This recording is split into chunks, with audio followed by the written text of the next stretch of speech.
ஸ்ரீமதே ராமானுஜாய நமஹா. Happy Navaratri to all. நவராத்திரினாலே பெண்களுக்கான பண்டிகை அப்படின்னு நம்ம சொல்லுவோம். நம்மளோட ஒரு பண்டிகையுமே நமக்கு நிறைய வேல்யூஸ் சொல்லி தருது. இப்போ நவராத்திரி எடுத்துட்டோம்னா ஷேரிங், கேரிங், டுகெதர்னஸ், ஈக்குவாலிட்டி. ஏன்னா நம்ம யாரெல்லாம் நம்ம வீட்டுக்கு வர வெத்தலை பார்க்க எல்லாருக்கும் ஒரே மாதிரியான வெத்தலை பார்க்க கொடுத்து அந்த மாதிரி ஒரு கேரிங் ஃபார் அதர்ஸ் எல்லாம் இந்த மாதிரி வேல்யூஸ் நம்ம கற்றுக்குறோம். நம்மளதுல எல்லா பண்டிகையுமே நமக்கு பாசிட்டிவ் வேல்யூஸ் தான் கற்று தருது. அதுதான் சனாதன தர்மத்தோட ஏற்றமே. இப்போ ஒரு பண்டிகையும் பார்த்தோம்னாக்கா அதோட ஒரு புராண கதைகள் அட்டாச்சா இருக்கும். அப்போ அந்த புராணங்கள்ல நம்ம படிச்சோ கேட்டோ தெரிஞ்சோம்னா அங்கேயும் நமக்கு நிறைய வேல்யூஸ் கிடைக்கிறது. அதனால நம்ம இந்த பண்டிகையை ஒரு ஆப்பர்ச்சுனிட்டியா எடுத்துட்டு அப்போ இன்னும் கொஞ்சம் நமக்கு இந்த நம்ம சாஸ்திரங்களும் நம்மளோட புராணங்களும் இதிகாசங்களையும் நம்ம தெரிஞ்சுக்கணும்.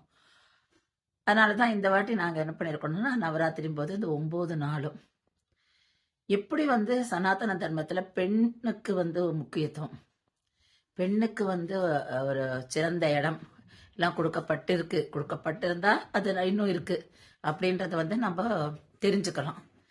அது எப்படி தெரிஞ்சுக்கலாம் அப்படின்னாக்கா நம்மளுடைய கோவில்கள் மூலம். இப்போ கோவில் நம்ம எடுத்துனோம்னாக்கா ஸ்தல புராணம் எடுத்துக்கணும். அப்போ ஸ்தல புராணத்தில் நமக்கு தெரியும் ஏன் பெருமாள் அந்த இடத்துல அந்த வடிவில் இருக்கார்.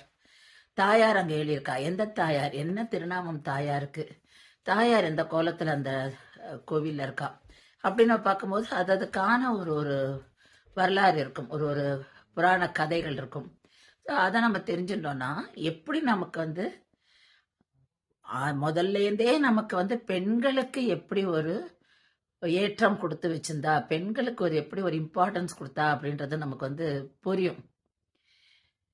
அப்பதான் நமக்கு இன்னும் அந்த சனாதன தர்மத்துல பெண்களோட என்ன மாதிரி அவளுக்கு ஒரு ரோல் இருந்திருக்கு. அது சனாதன தர்மம் பெண்களுக்கு என்ன ரோல் கொடுக்கறது, எப்படி கொடுக்கறது, என்ன இம்பார்ட்டன்ஸ் கொடுக்கறது தெரிஞ்சுப்போம். அதனால 9 நாளைக்கும் ஒரு நாளுக்கும் ஒரு திருக்கோவில் எடுத்துட்டு அதோட தலப்புராணம், அதுலயும் மெயினா தாயார்கள், அங்க எழுந்திருக்கும் தாயார்களோட மகிமை பத்தி பேச போறோம். அந்த தாயாரியே அவதாரம் பண்ணா, ஏன் தாயார் அந்த கோலத்துல அங்க இருக்கா, தாயாருக்கு என்ன அந்த இடத்துல முக்கியமான உற்சவம் கொண்டாடப்படுகிறது, எதுக்காக கொண்டாடப்படுகிறது, இதெல்லாம் நம்ம பார்க்க போறோம். அந்த 9 நாளும் நம்ம ஒரு கோவிலா போய் ஒரு தாயாரை செவிச்சு தாயாருடைய மகிமையை தெரிஞ்சுப்போம். இதுதான் இந்த நவராத்திரிக்கான ஏற்பாடு.